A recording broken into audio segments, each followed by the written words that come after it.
Tahukah kamu, ada makanan yang bukan berasal dari bumi, tapi dari surga?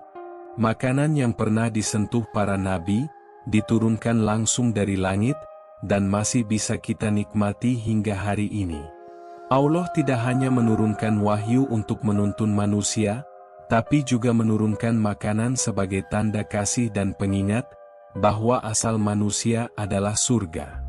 Dan setiap makanan ini membawa pesan tentang keimanan, rasa syukur, dan makna rezeki yang sesungguhnya.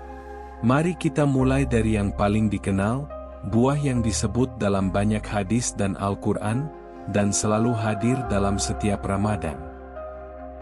Kurma, buah dari surga yang menguatkan iman. Kurma bukan sekadar buah gurun. Dalam banyak riwayat, ia disebut sebagai buah dari surga. Sebagian ulama mengatakan, ketika Nabi Adam diturunkan dari surga, pohon pertama yang tumbuh di bumi adalah pohon kurma, tanaman yang memiliki kemiripan dengan manusia, tumbuh tegak, berbuah dengan sabar, dan memiliki hati yang lembut di dalam. Al-Quran menyebut kurma dalam banyak ayat sebagai buah penuh berkah. Saat Maryam melahirkan Nabi Isa di bawah pohon kurma, Allah memerintahkannya, "Goyangkan pangkal pohon kurma itu ke arahmu, niscaya ia akan menggugurkan buah kurma yang masak untukmu." Quran Surah Maryam ayat 25. Buah itu bukan hanya penguat fisik, tapi juga penghibur hati. Allah memilih kurma sebagai penolong seorang wanita suci di saat paling lemah, tanda bahwa dalam setiap rezeki yang turun, ada rahmat yang lembut dari langit. Rasulullah pun menegaskan keutamaannya. Rumah yang tidak ada kurma di dalamnya adalah rumah yang tidak ada makanan. Hadis riwayat Muslim. Dan dalam hadis lain, beliau bersabda, "Barang siapa makan 7 butir kurma, ajwah di pagi hari, maka pada hari itu ia akan terhindar dari racun dan sihir." Hadis riwayat Bukhari dan Muslim. Bukan tanpa alasan kurma dijadikan makanan utama untuk berbuka puasa. Buah ini cepat mengembalikan energi, tetapi lebih dari itu, ia mengingatkan kita bahwa yang halal dan sederhana selalu membawa berkah lebih besar daripada yang mewah namun melalaikan. Secara medis, kurma mengandung glukosa alami yang langsung diserap tubuh. Tapi dalam pandangan iman, kurma adalah simbol rezeki yang bersih dan suci. Ia mengajarkan bahwa kemuliaan makanan bukan pada rasanya, tapi pada asal dan keberkahannya. Tidak heran jika dalam literatur Islam disebut, kurma adalah buah dari surga yang diturunkan ke bumi sebagai pengingat akan nikmat yang abadi.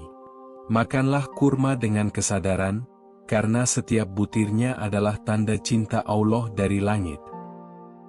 Manna dan salwa, hidangan langit untuk Bani Israel.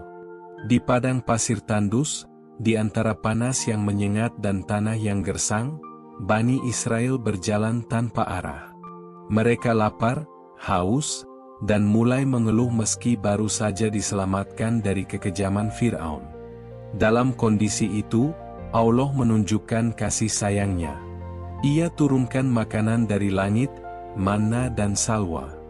Manna adalah cairan manis seperti embun yang menetes di pepohonan. Saat mengering, ia menjadi serpihan putih seperti madu padat, rasanya lembut dan manis. Sedangkan salwa adalah sejenis burung kecil yang dagingnya lezat, dikirim Allah dalam jumlah banyak hingga mereka bisa memakannya sepuasnya. Allah berfirman, "Dan kami turunkan kepada kalian manna dan salwa. Makanlah dari rezeki yang baik yang telah kami anugerahkan kepadamu." Quran Surah Al-Baqarah ayat 57. Bayangkan, makanan surga turun langsung ke bumi, tanpa harus bercocok tanam, tanpa bekerja, hanya tinggal mengambilnya setiap pagi. Itulah bentuk kasih sayang Allah kepada umatnya yang sedang tersesat di padang pasir. Namun, ujian kesyukuran selalu datang. Bani Israel yang awalnya bersyukur, lama-kelamaan merasa bosan. Mereka berkata kepada Musa, Kami tidak tahan hanya dengan satu macam makanan saja. Mohonkanlah kepada Tuhanmu agar Ia keluarkan bagi kami sayur mayur, bawang, dan bawang putih dari bumi.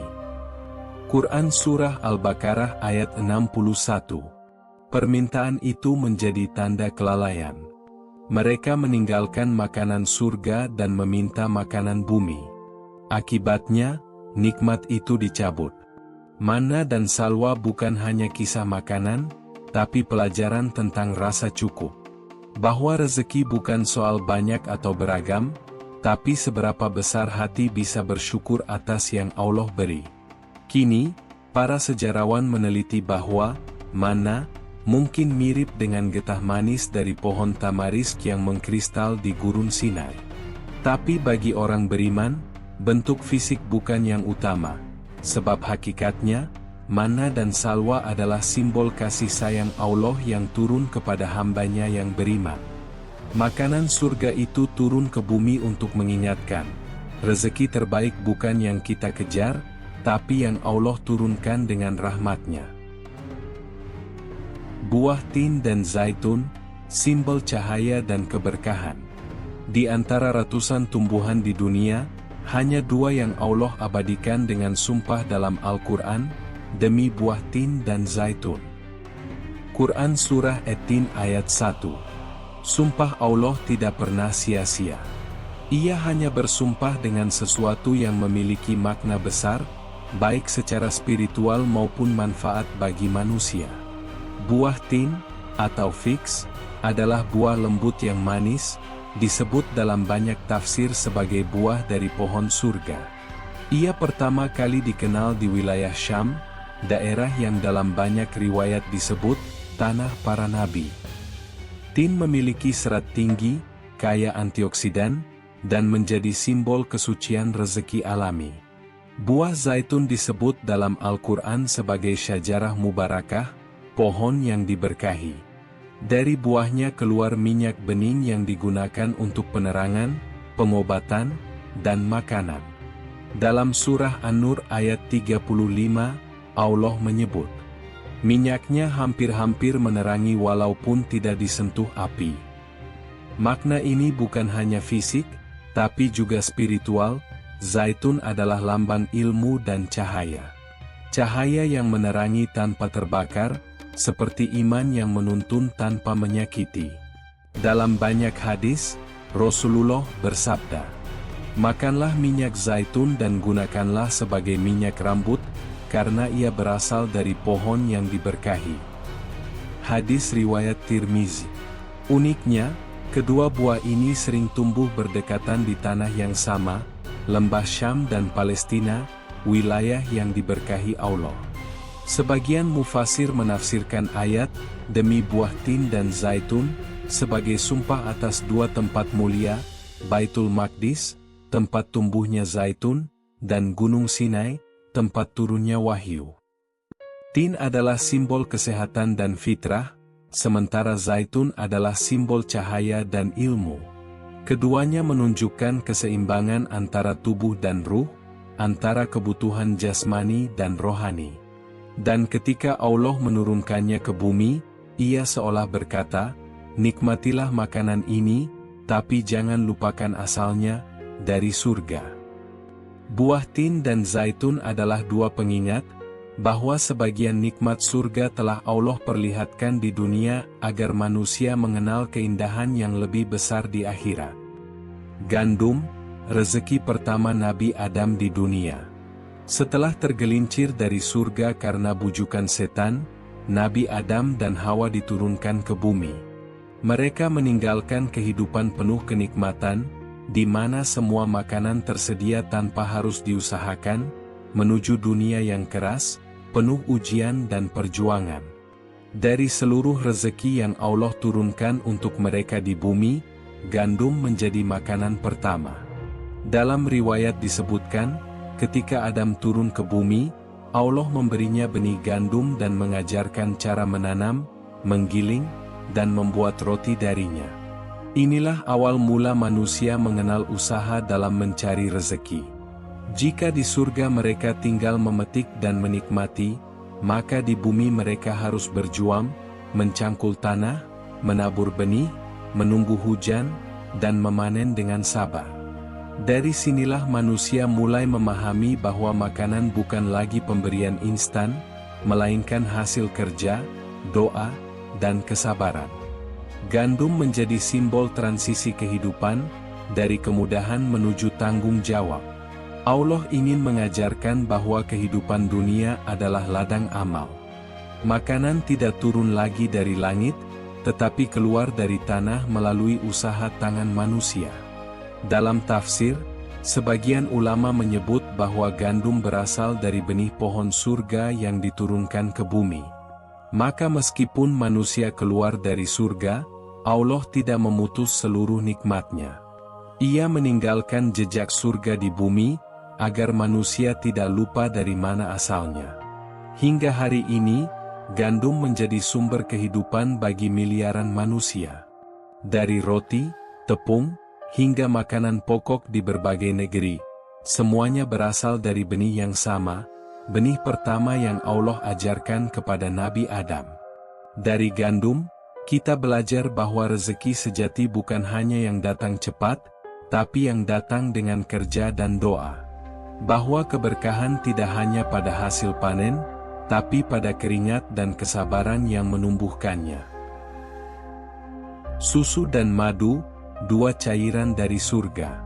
Di antara 4 sungai surga yang disebut dalam Al-Quran, Surah Muhammad ayat 15, 2 diantaranya pernah dihadirkan oleh Allah di dunia, susu dan madu. Di surga itu ada sungai-sungai dari air yang tidak berubah rasa dan baunya, sungai-sungai dari susu yang tidak berubah rasanya, sungai-sungai dari khamr yang lezat, dan sungai-sungai dari madu yang disaring. Susu adalah simbol kesucian fitrah. Dalam peristiwa Isra, Mi'raj, Rasulullah diberi pilihan oleh malaikat Jibril antara 2 bejana, satu berisi susu, satu berisi khamr. Nabi memilih susu, lalu Jibril berkata, "Engkau telah memilih fitrah. Umatmu pun akan berada di atas fitrah." Susu mengingatkan manusia pada kesucian awal kehidupan. Sejak bayi, manusia bergantung pada air susu ibunya, cairan murni yang diciptakan Allah dari sesuatu yang mustahil, di antara darah dan kotoran. Dan sesungguhnya pada hewan ternak itu ada pelajaran bagi kalian. Kami beri minum kalian dari apa yang ada dalam perutnya, berupa susu yang murni, mudah ditelan bagi orang yang meminumnya. Quran Surah An-Nahl ayat 66. Sedangkan madu adalah lambang penyembuhan dan keberkahan. Dari perut lebah itu keluar minuman, madu, yang bermacam-macam warnanya, di dalamnya terdapat obat bagi manusia. Quran Surah An-Nahl ayat 69.